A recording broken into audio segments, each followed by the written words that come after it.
Nous y voilà, nous y sommes. Depuis 50 ans que cette tourmente menace dans les hauts fourneaux de l'incurie de l'humanité, nous y sommes. Dans le mur, au bord du gouffre, comme seul l'homme sait le faire avec brio, qui ne perçoit la réalité que lorsqu'elle lui fait mal. Telle notre bonne vieille cigale à qui nous prêtons nos qualités d'insouciance, nous avons chanté, dansé. Quand je dis nous, entendons un quart de l'humanité, tandis que le reste était à la peine. Nous avons construit la vie meilleure. Nous avons jeté nos pesticides à l'eau, nos fumées dans l'air. Nous avons conduit 3 voitures. Nous avons vidé les mines. Nous avons mangé des fraises au bout du monde. Nous avons voyagé en tous sens. Nous avons éclairé les nuits. Nous avons chaussé des tennis qui clignotent quand on marche. Nous avons grossi. Nous avons mouillé le désert, acidifié la pluie, créé des clones. Franchement, on peut dire qu'on s'est bien amusé.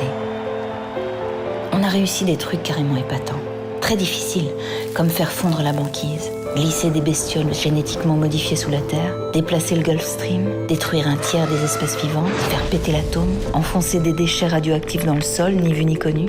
Franchement, on s'est bien marré. Franchement, on a bien profité. Et on aimerait bien continuer.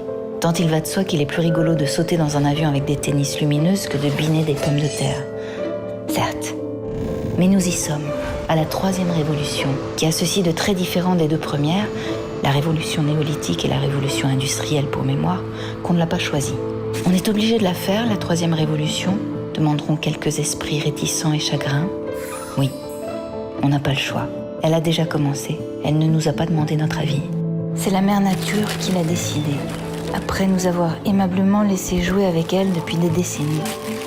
La mère nature, épuisée, souillée, exsangue, nous ferme les robinets.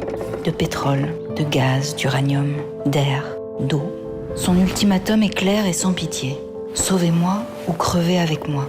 À l'exception des fourmis et des araignées qui nous survivront, car très résistantes, et d'ailleurs peu portées sur la danse. Sauvez-moi ou crevez avec moi. Évidemment, dit comme ça, on comprend qu'on n'a pas le choix. On s'exécute illico et même si on a le temps, on s'excuse, affolé et honteux. D'aucuns, un brin rêveur, tentent d'obtenir un délai, de s'amuser encore avec la croissance. Peine perdue. Il y a du boulot, plus que l'humanité n'en eut jamais.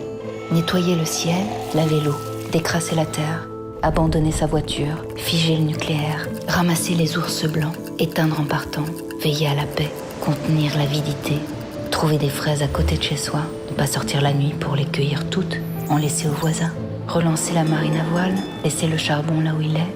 Attention, ne nous laissons pas tenter, laissons ce charbon tranquille. Récupérer le crottin, pisser dans les champs. Pour le phosphore, on n'en a plus, on a tout pris dans les mines. On s'est quand même bien marré.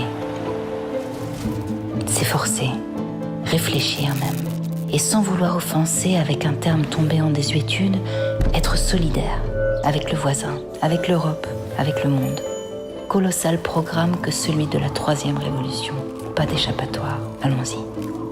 Encore qu'il faut noter que récupérer du crottin, et tous ceux qui l'ont fait le savent, est une activité foncièrement satisfaisante, qui n'empêche en rien de danser le soir venu. Ce n'est pas incompatible, à condition que la paix soit là, à condition que nous contenions le retour de la barbarie, une autre des grandes spécialités de l'homme, sa plus aboutie peut-être. À ce prix, nous réussirons la 3e révolution. À ce prix, nous danserons, autrement sans doute, mais nous danserons encore.